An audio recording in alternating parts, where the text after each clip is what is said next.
Bonjour à tous, je suis en compagnie de Valentin. et moi c'est Ruben et on va vous présenter aujourd'hui l'outil DBT. Mais Ruben, c'est quoi DBT?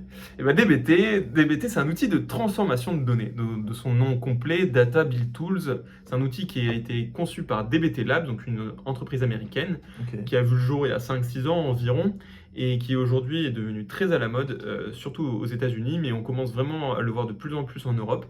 Et c'est pour ça qu'aujourd'hui on va notamment en parler plus en détail. Mais pourquoi cet outil est à la mode comparé à d'autres?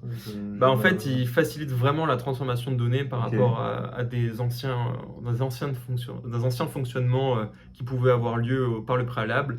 On pouvait voir des très longues requêtes SQL voir le jour, où on pouvait voir des vieux scripts shell, Ok. même enfin, des vieilles fonctionnalités qu'on voyait très souvent pour de la transformation de données.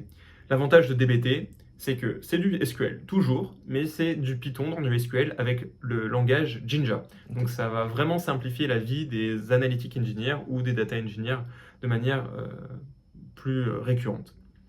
Ok. Donc maintenant qu'on a fait une petite présentation, on va voir sans plus attendre comment installer DBT et l'utiliser parce que c'est aussi ça le but de cette Super. vidéo. Donc tout d'abord, commençons par instancier un environnement virtuel. J'ai envie de dire, c'est la première étape commune à toute création de nouvel outil ou toute utilisation surtout de nouvel outil. Donc pour ceux qui ne savent pas, Valentin est data analyst et moi je suis data engineer. Donc aujourd'hui Valentin va faire le cobaye et on va voir dans cette suite de vidéos Yes. comment vraiment créer un projet dans son ensemble. Mais aujourd'hui on va vraiment se concentrer sur les bases, sur les commandes principales et celles qui vont avoir le plus d'impact tout au long de votre carrière sur DBT. Donc là, vas-y, je te laisse décrire ce que tu viens de faire. Là, j'ai activé mon environnement virtuel. J'ai fait tout d'abord mon Python 20 DBT environnement. J'ai créé mon dossier qui a pour nom l'environnement virtuel DBT. Et ensuite, j'ai activé le point PS1. Voilà. Du coup, juste en le glissant dans le terminal sur Windows ou sinon sur Linux, c'est d'une autre manière. Je vous invite à regarder la documentation. Donc voilà. Maintenant qu'on a fait ça, on va installer DBT Core. Donc Ok. faut savoir, je te laisse inscrire la commande Ok. suivante. Donc faut savoir que DBT contient donc deux packages, hein, j'ai envie de dire. C'est DBT Core et DBT Cloud. Donc DBT Core, c'est une version locale que tout le monde peut utiliser gratuitement, tandis que DBT Cloud, c'est des fonctionnalités payantes avec une infrastructure totalement hébergée sur le cloud, avec une CI/CD, plein de choses de déploiement facilement, on peut facilement les mettre en place, tandis que DBT Core, il faut gérer tout ça à la main. Dans le Ok. cadre de la démo, on va faire tout avec DBT Core, évidemment on va faire Ok. ça gratuitement. Ok. Le but c'est que vous puissiez aussi l'utiliser chez vous pour tester, hein. Ok, bah du coup j'ai installé DBT Core, du coup, et quelle est l'étape Donc une fois que vous avez installé DBT Core, il faut renseigner l'adaptateur, ou l'adapteur en anglais comme il s'appelle. Donc l'adaptateur, c'est ce qui permet de faire le lien avec le cloud provider. Donc en l'occurrence, nous, on est sur Google, on est avec Google, on utilise Ok. Google plus fréquemment. Donc on va installer l'adaptateur BigQuery. exactement. Mais si vous êtes sur AWS, vous pouvez installer l'adaptateur associé à AWS ou Azure. Enfin, ici, ils sont tous, hein. Il y a Snowflake aussi, j'y pense, ou Postgre. Enfin, vous pouvez même mettre votre adaptateur pour votre propre base de données. Donc voilà, pendant que tout ça s'installe, nous allons ensuite commencer à rentrer dans le vif du sujet en initialisant un projet DBT, donc avec la commande dbt init. Donc il faut savoir que DBT, cet outil-là, il est quand même, moi je le vois vraiment au quotidien en fait, hein, Ok. j'en entends parler très souvent, les boîtes, les plus grandes boîtes commencent à s'y mettre. Avant, on pouvait voir en France les petites startups, mais maintenant, vraiment, tout le monde commence à s'y mettre. Donc Ok. maintenant, DBT init, hein, Ok. la Ça- commande de base. Ok, là on a installé DBT du coup, et on se lance, on active DBT en faisant C'est DBT ça. init. Ok. DBT init, c'est l'étape indispensable lorsque vous commencez un projet. Donc là, il va vous demander de renseigner le nom de votre projet. Donc on l'appelle comme on veut, démo, test, Démo, ok. voilà. Donc là, il nous renseigne qu'on a déjà un projet DBT démo. Donc on va lui demander de le recréer avec overwrite it. Donc là, il nous demande quelle base de données on va utiliser. Du coup, nous, vu qu'on a on a installé l'adaptateur BigQuery, bah, Ok, on va utiliser BigQuery, évidemment. Mais Ok. il nous aurait proposé AWS si on avait installé les autres, ou ok. Azure, etc. Il propose ce qu'on a installé au préalable en fait au sein de notre machine. Ok, Exactement. ok, Voilà, donc là, il a bien créé. Ensuite, il nous propose une manière de s'identifier à notre base de données. ok, Donc il y a deux possibilités, par OAuth ou par service account. Donc nous on s'est déjà occupé de générer le service account.json. ok, Donc on a juste à préciser le chemin d'accès pour qu'ensuite il détecte et puis qu'il puisse directement créer les tables ou les vues sur BigQuery, ou qu'il puisse même directement requêter les tables sur GCP. ok, Ensuite, il faut renseigner le project ID GCP. Donc là, on peut aller sur la fenêtre Google Chrome qu'on a déjà ouverte au préalable. Voilà, juste là. Et comme vous pouvez le voir, on a créé un projet GCP qui s'appelle DateBetter V2. ok, Et donc, on va renseigner ça sur VS Code. Vous pouvez voir aussi le projet Demoval, voilà, qui va être notre dataset de référence. ok. Ça veut dire que quand tu initialises DBT, tu peux utiliser uniquement un seul projet GCP. Voilà, C'est ça. un projet GCP par initialisation ou par projet DBT. Ok, C'est vraiment un projet DBT égale un projet GCP. ok. Et là, ici, Data, Demoval. voilà, Demoval. Ça, on pourra voir par la suite avec un underscore, je crois. On pourra voir par la suite qu'il est possible de mettre plusieurs datasets dans votre configuration. Ok, Ensuite, les threads, là, c'est quelque chose qui est un peu anecdotique. Ça va être surtout important lorsqu'on va devoir gérer l'infrastructure. C'est un paramètre. De toute façon, là, tous ces paramètres, vous pourrez les modifier au fur et à mesure. Mais pour le cas de la démo, on va mettre 4. Vas-y, je sélectionne 4. C'est un peu la puissance de votre ordinateur. Qu'est-ce qu'il peut gérer? Ça va jusqu'à 8. Plus c'est élevé, plus ça va vite, mais plus ça demande de ressources. ok. Là, on va passer, c'est le temps d'exécution après une commande, On n'est pas obligé que ça tombe en erreur. Voilà, on renseigne par défaut 300. Et là, la localisation. Ok. Donc voilà, comme on peut le voir, il a créé notre fichier de configuration profils.yaml, et on va sans plus attendre commencer par explorer un peu ce qu'il nous a créé. Alors je te laisse un peu fouiller. Ok, ah oui, effectivement, il a créé le dossier avec démo, du coup, avec plein de sous-dossiers à l'intérieur, analyse, macro, modèle, etc. Ok. Et un dbt projet.yaml. Ok, bah du coup, qu'est-ce que c'est que ça?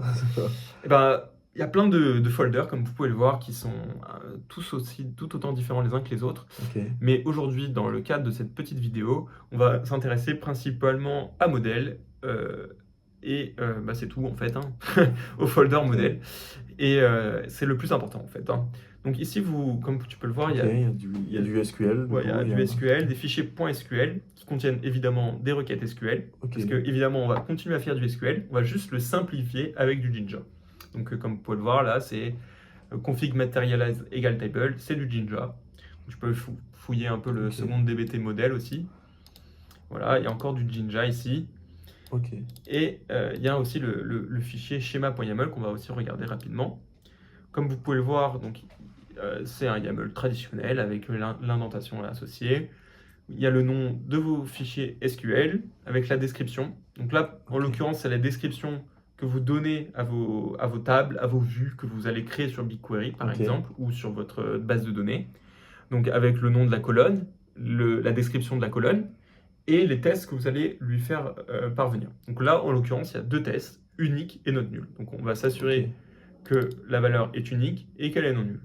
Donc ça, c'est des tests par défaut qui ont été créés par DBT Labs, mais si vous voudrez en créer par la suite un peu plus custom, eh bien, il faudra aller dans le folder test et les renseigner par vous-même. Mais ça sera l'objet d'une prochaine vidéo.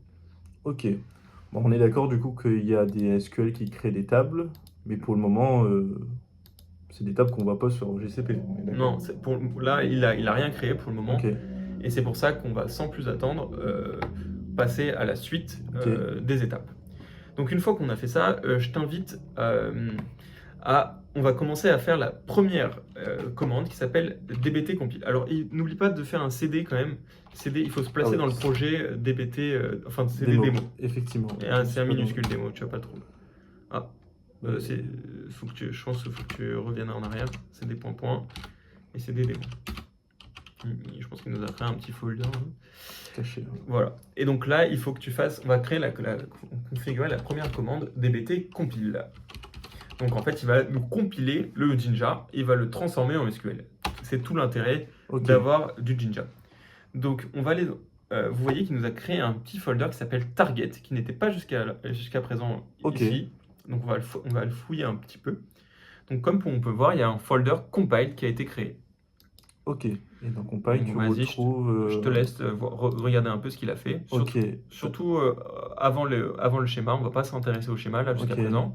Là, il y a 2 fichiers SQL. On va regarder ces fichiers SQL. Voilà. Et j'ai l'impression que c'est du SQL, mais c'est sans le Jinja. Voilà, il n'y a plus le Jinja. C'est exactement du SQL, mais sans le Jinja.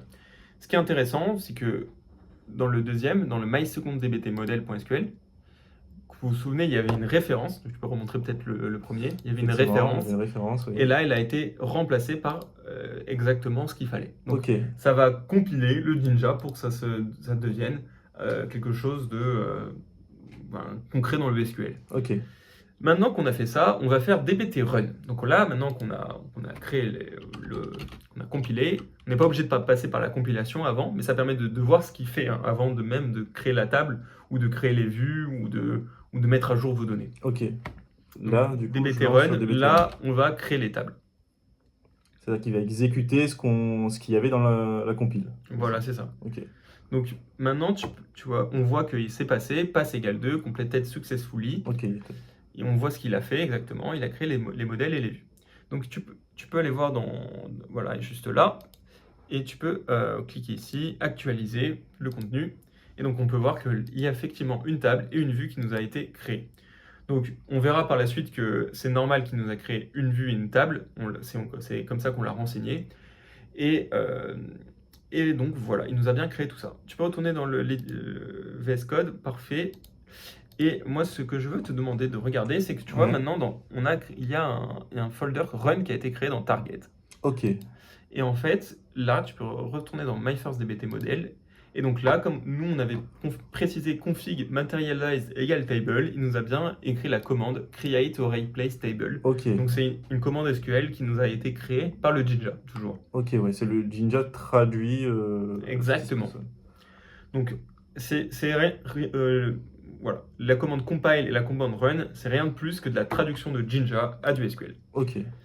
Une fois qu'on a fait tout ça, on va regarder maintenant la commande dbt test qu'on avait vu. On avait vu qu'il y avait des tests et on va maintenant les appliquer. Donc dbt test, hop.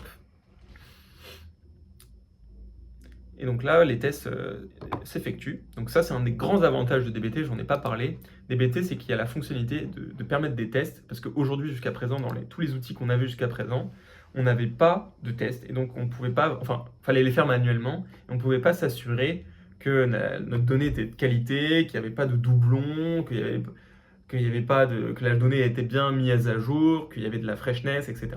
Donc ça, c'est vraiment une grande qualité de DBT, c'est qu'il y a des tests, et que c'est facile à mettre en place, etc. Donc, si on retourne dans comme on peut le voir, il y a une erreur qui nous a été sortie. Il nous dit node nul my first dbt model. Donc, tu peux aller retourner dans la base de données BigQuery. On va dans aperçu. Et on peut voir qu'effectivement, il y a une ligne qui est nulle. Donc, c'est normal qu'il nous renvoie une erreur. En même temps, on l'a créé comme ça. C'était fait exprès. Donc, voilà, c'était juste pour vous montrer cette petite fonctionnalité. Tu peux peut-être retourner dans VS Code.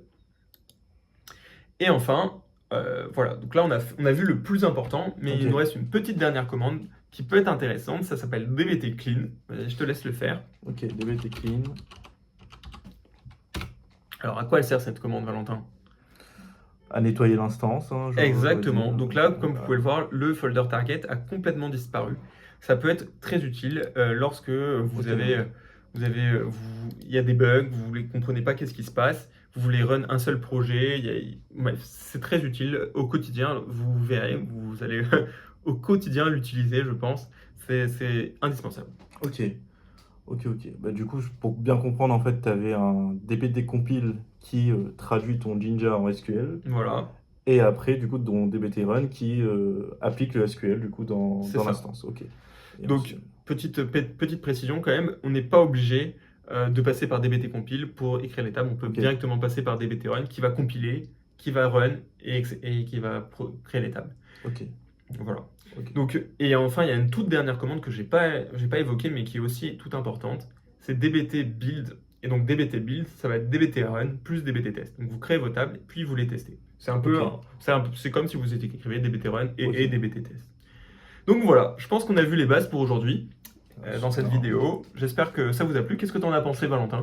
Bah écoute, ça fait pas mal d'informations, hein. Hâte de voir la suite de la vidéo pour que tu nous expliques un peu. La vidéo elle se termine, mais hâte de voir la suite de ces vidéos, de cette série de vidéos. Ok. Donc dans la prochaine vidéo, on va rentrer en détail dans qu'est-ce que font ces folders en particulier, Ouais, ok. et à quoi ça sert, et comment on crée des vraies tables, comment on crée comment créer du Jinja, etc. Donc merci d'avoir regardé, j'espère que ces vidéos vous aura plu, et on se retrouve à la prochaine. Salut, salut.